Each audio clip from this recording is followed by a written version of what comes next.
I don't want this to look a little too realistic, but I want it to feel almost like animation.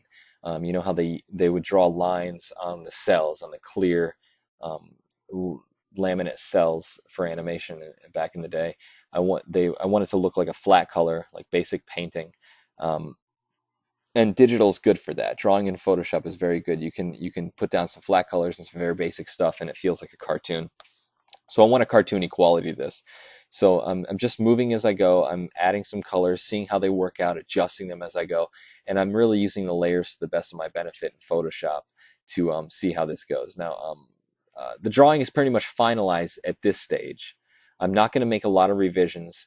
Um, while I was working on this, a friend came over and looked at it and said, you know, how do you feel about the black lines of the ink? And I kind of like the black lines. I kind of like the bold inking, but I feel like sometimes it's really nice to color your ink lines. So I decided to do that. So you'll see that coming up here. Play another song for you. This is called Miss Spiritual Tramp, and it's a little more gritty by Blitzen Trapper, and I hope you enjoy this one as well.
Wow. One thing that always gets me about this band is how crass they are in their poetry, saying, your lips are like a hairpin turn, and your eyes are full of crash and burn. It's kind of cheesy, but it's really fun. And I don't know. I'm just kind of smitten with their lyrics. Like I said, seeing them live was wonderful, and I really recommend if these guys are playing live, you go see them. They've got some loose way of playing on stage. They're not too produced. They're not too slick. Sometimes that can bother me. Um, Now you can see me playing around with the beard of this guy, of this character in the car, and I'm changing the colors. You see it popping lighter and darker. What I did is I colored a purple blue shade that's not too saturated, a little kind of a grayish, purpley blue. And I'm playing with the kind of layer, adjustment layer in Photoshop. If you play around in Photoshop, you look at the layer options, you'll see a lot of that there.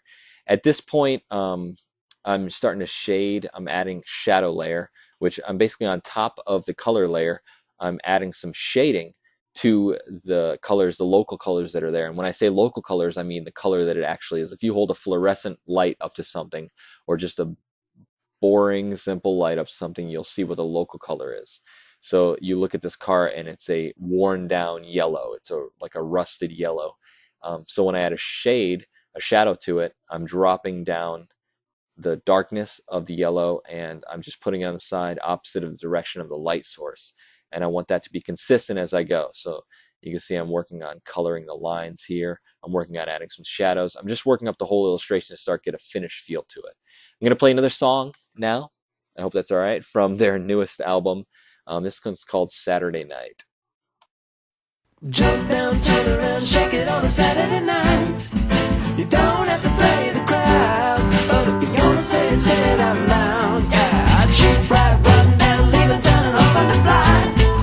But everybody's dying to try, and there's only so much room in the sky.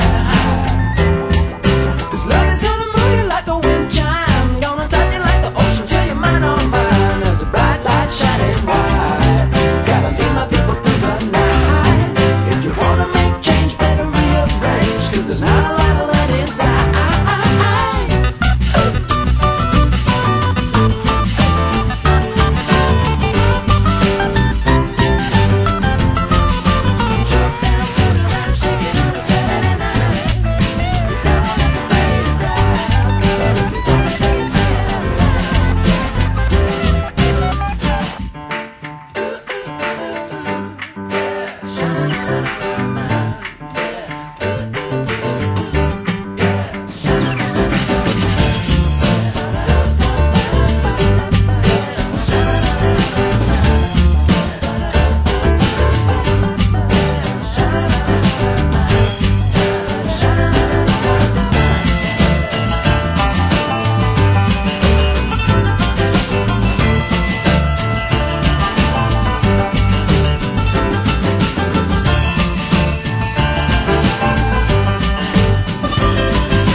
All right, I hope you enjoyed that song. You can see on the front of the car, I'm changing the emblem. If you take a peek, rewind a little bit, or skip ahead to the next time you see the very front of the hood of the car, I'm changing the emblem to say redneck. But I took the D off like it fell off because it's an old, rusty, beaten convertible that this guy has. It's kind of a classic car, but kind of a classic dump as well. I learned a lot from my buddy Tom Richmond, who does drawings for Mad Magazine. He does movie and television parody spreads, and I noticed a lot of details. He does torn clothing, he does gum on the shoe, he has bruises on people, and he really has fun with details. So I'm trying to learn from that, because I think if you're doing a humorous or fun illustration that you want people to relax in, you don't want to take yourself too seriously. You don't want to get a little too slick with it. You want to have fun and make it just a little bit more fun. So that's what I'm trying to do here. What you can also see is that I'm adding a little bit more detail. I'm using reference, of course, a little bit, and I'm simplifying the reference. I'm adding chrome, I'm adding reflections, I'm adding shadows. I want this to feel like there's a tactile surface. I want this to have energy. I want certain areas of the illustration to pop out to you. Because having just a simple, flat, stagnant illustration is not my goal. I always want something a little bit dynamic. So I'm adding different colors for chrome. I'm adding shadows in the headlights. I'm adding tones for the grille, highlights on the wheels and things like that. So there's a little bit more dimension, a little bit more of a 3D believability to this illustration.